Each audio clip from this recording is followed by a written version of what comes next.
దేవుని పరిశుద్ధ నామమునకు ఘనత మహిమ ప్రభావములు కలుగునుగాక. హల్లెలూయా. ఈ అనుదిన బైబుల్ ధ్యానములకు మీ అందరినీ మన రక్షకుడు ప్రభువైన యేసు క్రీస్తుల వారి పరిశుద్ధ నామంలో ప్రేమతో ఆహ్వానిస్తున్నాను. ప్రిలారా, అడ్వెంట్ సీజన్లో క్రీస్తు ప్రభుల వారి జన్మమును గురించి, మరి క్రీస్తు ప్రభుల వారి రాకడను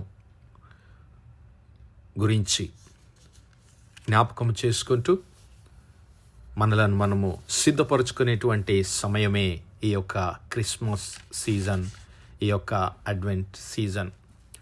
లోకరక్షకుడుగా సర్వమానవాళి పాపముల నిమిత్తము తన ప్రాణాన్ని అర్పించి సాతాను యొక్క అంధకార సంబంధమైనటువంటి బంధకాల్లో నుంచి మనలను విడిపించి దేవుని నిత్యరాజ్యంలోనికి నడిపించడానికి క్రీస్తు ప్రభుల వారు తన మొదటి రాకడలో ఆయన ఈ భూలోకానికి శరీరధారిగా రక్తమాంసాల్లో పాలిభాగస్థుడై మన కొరకు ఈ భూలోకానికి అరుదించాడు.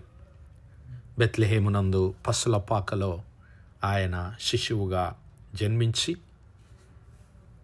మరి మనందరి పాపముల నిమిత్తము తన పరిశుద్ధ రక్తాన్ని చిందించి మనకు విమోచనను అనుగ్రహించాడు. ఆ విమోచన కార్యమును, ఆ రక్షణ కార్యమును దేవుడు మరి అనాది కాలముననే సంకల్పము కలిగి భూమి పునాదులు వేయబడక మునుపే దేవుడు మన కొరకు మనలను తనలో ఏర్పరచుకొని మనమందరము తన నిత్యరాజ్యంలో పాలిభాగస్థలం కావాలని మన కొరకు ఒక గొప్ప ప్రణాళికను ఆయన ఏర్పరిచాడు. అందును బట్టి తన ప్రియ కుమారుడైన క్రీస్తు ప్రభుల వారిని మన కొరకు ఈ లోక రక్షకుడిగా పంపించాడు. మరి మొట్టమొదటిసారిగా బైబిల్ గ్రంథంలో మోషే ధర్మశాస్త్రములో అనగా పాత నిబంధన గ్రంథంలో ఆదికాండము 3వ అధ్యాయంలో ఉన్నటువంటి మరి వాగ్దానమును ఒకసారి చూద్దాం.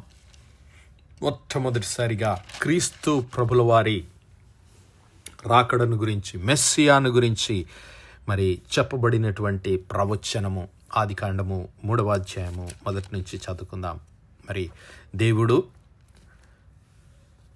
తన స్వరూపమందు తన పోలిక చొప్పున నరుని సృజించాడు. ఆదికాండం 1వ అధ్యాయం 27వ వచనము. దేవుడు తన స్వరూపమందు నరుని సృజించెను. దేవుని స్వరూపమందు వాణ్ణి సృజించెను. ఎందుకు ఆయన సృజించాడంటే, ఇదిగో దేవుడు మన స్వరూపమందు మన పోలిక చొప్పున నరులను చేయుదుము, వారు సముద్రపు చేపలను, ఆకాశ పక్షులను, పశువులను, సమస్త భూమిని, భూమి మీద ప్రాకు ప్రతి జంతువును ఏలుదురుగాక అని పలికెను. దేవుడు తను సృష్టించినటువంటి సృష్టి అంతటిని పరిపాలించడానికి తన స్వరూపమందు తన పోలిక చొప్పున నరుని సృజించి మరి దేవుడు వారిని ఆశీర్వదించెను. హల్లెలూయా. దేవుడు వారిని ఆశీర్వదించెను. ఎట్లనగా, మీరు ఫలించి అభివృద్ధి పొంది విస్తరించి భూమిని నిండించి దానిని లోపరుచుకొనుడి, సముద్రపు చేపలను, ఆకాశ పక్షులను, భూమి మీద ప్రాకు ప్రతి జీవిని ఏలుడని వారితో చెప్పెను. హల్లెలూయా. దేవుడు మానవుని సృజించిన తర్వాత ఆశీర్వదించాడు. ఆశీర్వదించి మరి మీరు ఫలించి అభివృద్ధి పొంది విస్తరించి భూమిని నిండించి దాన్ని లోపరుచుకొని ఆయన సన్నిధిలో జీవించాలని దేవుడు మానవుని సృజించి ఆ ఏదేను తోటలో, దేవుడు తూర్పున ఏదేనులో ఒక తోట వేసి తాను నిర్మించిన నరుని దానిలో ఉంచాడు. అయితే అక్కడ జరిగిన సంఘటన మనందరికీ తెలుసు. ఆదికాండం 3వ అధ్యాయం మొదటి నుంచి చదువుకుంటే, దేవుడైన యెహోవా చేసిన సమస్త భూజంతువులలో సర్పము యుక్తిగలదయ్యుండెను. అది స్త్రీతో, ఇది నిజమా? తోట చెట్లలోని దేని ఫలములనైనను మీరు తినకూడదని దేవుడు చెప్పెనా అని అడిగెను.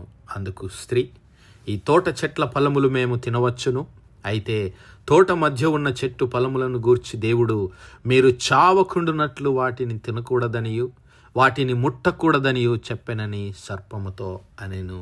అందుకు సర్పము, మీరు చావని చావరు, ఏలయనగా మీరు వాటిని తిని దినమున మీ కన్నులు తెరవబడిననియు మీరు మంచి చెడ్డలను ఎరిగి దేవతల వలె ఉందురనియు దేవునికి తెలియనని స్త్రీతో చెప్పగా, స్త్రీ ఆ వృక్షము ఆహారమునకు మంచిదియు కన్నులకు అందమైనదియు వివేకమిచ్చు రమ్యమైనదియు అయి ఉండుట చూచినప్పుడు ఆమె దాని ఫలములలో కొన్ని తీసుకొని తిని తనతో పాటు తన భర్తకు ఇచ్చెను, అతడు కూడా తినెను. హల్లెలూయా. మరి ఏదెను తోటలో ఆదాము హవ్వలను సృష్టించి దేవుడు మరి వారిని ఏదెనులో ఉన్నటువంటి సమస్తం పైన వారికి అధికారాన్ని ఇచ్చి ఆ తోటలో ఉన్న ఫలములన్నిటిని వారు నిరభ్యంతరంగా తినవచ్చు, కానీ తోట మధ్యలో ఉన్న ఒక్క చెట్టు ఫలములను మాత్రము తినకూడదు, ముట్టకూడదని చెప్పాడు. ఎందుకంటే వాటిని తిను దినమున నిశ్చయముగా మీరు చచ్చెదరని దేవుడు వారికి ఆజ్ఞ ఇచ్చాడు. అయితే సర్పము అనగా ఆది సర్పము, ఆ యొక్క సాతాను, దేవుని విరోధి అయినటువంటి సాతాను, దేవుని సన్నిధిలో నుంచి త్రోసివేయబడినటువంటి సాతాను మరి హవ్వను మోసగించి వాటిని మీరు ఆ పళ్ళు మీరు తిను దినమున మీరు దేవతల వలె మారిపోతారని దేవునికి తెలుసు కాబట్టి మీకు అలాగు చెప్పాడని అబద్ధం చెప్పినప్పుడు ఆ అబద్ధాన్ని హవ్వ నమ్మేసింది. ఎందుకు? వారు దేవుని స్వరూపంలోనే వారు సృజించబడిన వారు, వారు దేవుని స్వరూపమందు సృష్టించబడిన వారని దేవుడే చెప్పాడు.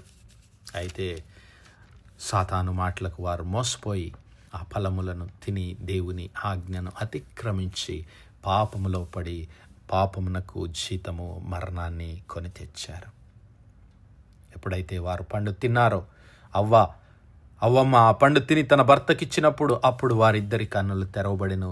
వారు దిగంబరులమని తెలుసుకొని అంజూరపు ఆకులు కుట్టి తమకు కచ్చడములను చేసుకొని, చూసారా పిల్లలు, ఎప్పుడైతే వారు దేవుడు తినకూడదని ఆజ్ఞాపించినటువంటి ఆ పళ్ళను తిన్నారో వారి శరీరాశలు మేల్కొన్నాయి, వారిలో పాపము ఆరంభమైపోయింది, సిగ్గు భయము వారిలో ప్రవేశించింది. చల్లపూటను ఆదామును అతని భార్యయు తోటలో సంచరించుచున్న దేవుడైన యెహోవా స్వరము విని దేవుడైన యెహోవా ఎదుటికి రాకుండా తోట చెట్ల మధ్య దాగుకొన్నగా.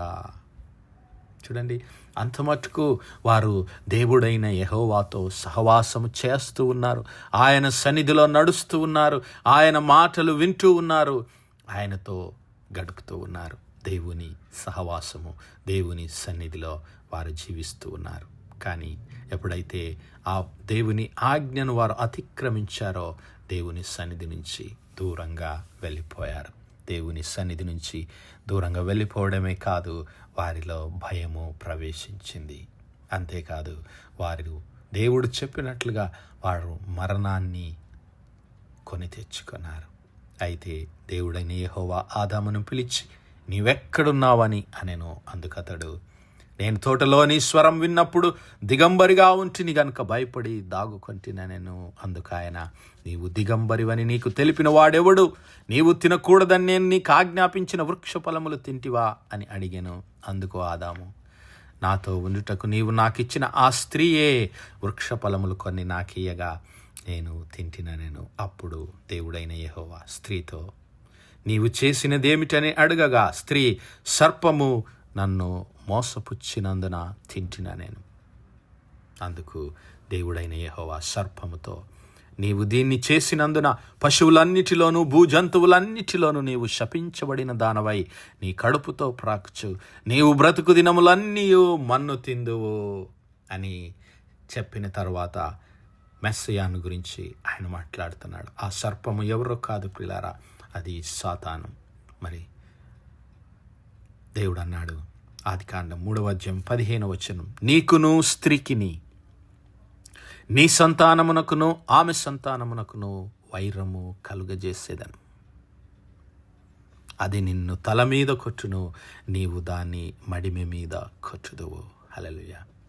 నీకును స్త్రీకిని నీ సంతానమునకును ఆమె సంతానమునకు. ఇక్కడ మరి స్త్రీ ఆ దేవుని సృష్టిలో భాగమైనటువంటి హవ్వ ఆమె సంతానముకు అనగా మానవాళికంతటికి సాతానుకు దేవుడు వైరాన్ని పెడుతూ ఉన్నాడు. అయితే స్త్రీ సంతానము, ఆమె సంతానము అది నిన్ను తల మీద కొట్టును. హల్లెలూయా. ఆ స్త్రీ సంతానం, the of spring of a woman. And I will put enmity between thee and the woman, and between thy seed and her seed. యేసు క్రీస్తు ప్రభుల వారు స్త్రీ సంతానముగా ఇక్కడ సంబోధించబడుతూ ఉన్నాడు. స్త్రీ సంతానము, ఆయన నిన్ను తల మీద కొట్టును, నీవు ఆయన మడిమె మీద కొట్టుదువు. యేసు క్రీస్తు ప్రభుల వారు ఆ సాతాను యొక్క క్రియలను లయపరచడానికి, సాతాను యొక్క శక్తిని మరి నాశనం చేయడానికే ఆయనకు అధికారం ఇవ్వబడింది. అందుకే ఆయన ఈ లోకంలో జన్మించాడు.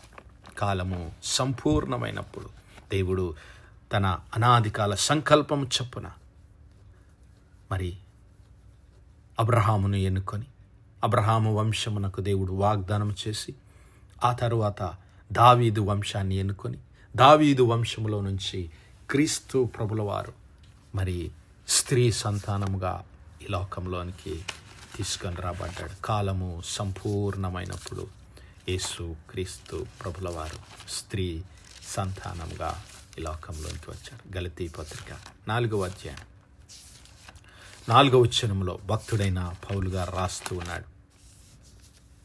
గలతీ పత్రిక 4వ అధ్యాయం 4వ వచనం, అయితే కాలము సంపూర్ణమైనప్పుడు, కాలము పరిపూర్ణమైనప్పుడు దేవుడు తన కుమారుని పంపెను. ఆయన స్త్రీ అందు పుట్టి మనము దత్తపుత్రులము కావలెనని, ధర్మశాస్త్రమునకు లోబడి ఉన్న వారిని విమోచించుటకై ధర్మశాస్త్రమునకు లోబడిన వాడాయను. హల్లెలూయా. కాలము సంపూర్ణమైనప్పుడు దేవుడు ఆ యొక్క ప్రవచన కాలము నెరవేరినప్పుడు స్త్రీ సంతానమందు యేసు క్రీస్తు ప్రభుల వారు లోకరక్షకుడుగా ఈ లోకంలో జన్మించాడు. హల్లెలూయా. ఎందుకు జన్మించాడంటే ప్రియులారా, అపవాది క్రియలను లయపరచడానికి. 1 యోహాను పత్రిక 3వ అధ్యాయం 8వ వచనంలో మనం చూస్తే, 1 యోహాను పత్రిక 3వ అధ్యాయం, అపవాది క్రియలను లయపరచటానికి, అపవాది మొదటి నుండి పాపం చేయవాడు గనుక, పాపం చేయవాడు అపవాది సంబంధి, అపవాది యొక్క క్రియలను లయపరచుటకే దేవుని కుమారుడు ప్రత్యక్షమాయన. హల్లెలూయా.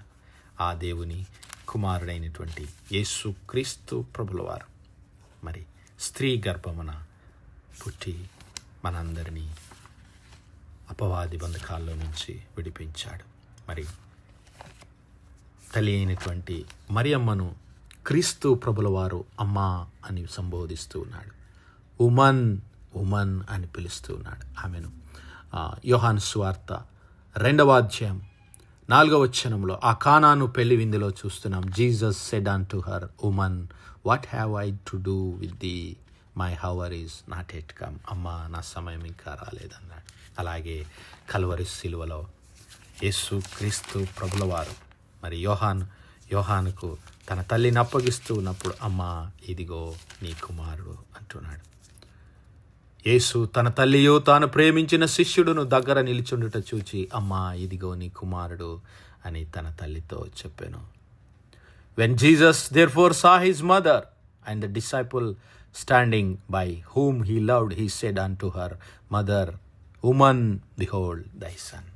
అమ్మా ఇదిగో నీ కుమారుడని, స్త్రీ అని తల్లిగారిని ఆయన సంబోధించాడు. ఆ స్త్రీ గర్భమున, కన్యక అయినటువంటి మరియమ్మ గర్భమున ఆయన జన్మించి లోకరక్షకుడుగా మన కొరకు ఈ క్రిస్మస్ సంతోషాన్ని, ఆనందాన్ని తీసుకుని వచ్చాడు. మరి అట్టి ఆనందము, అట్టి సంతోషము దేవుడు మనందరి గృహంలో దయచేయనుగాక.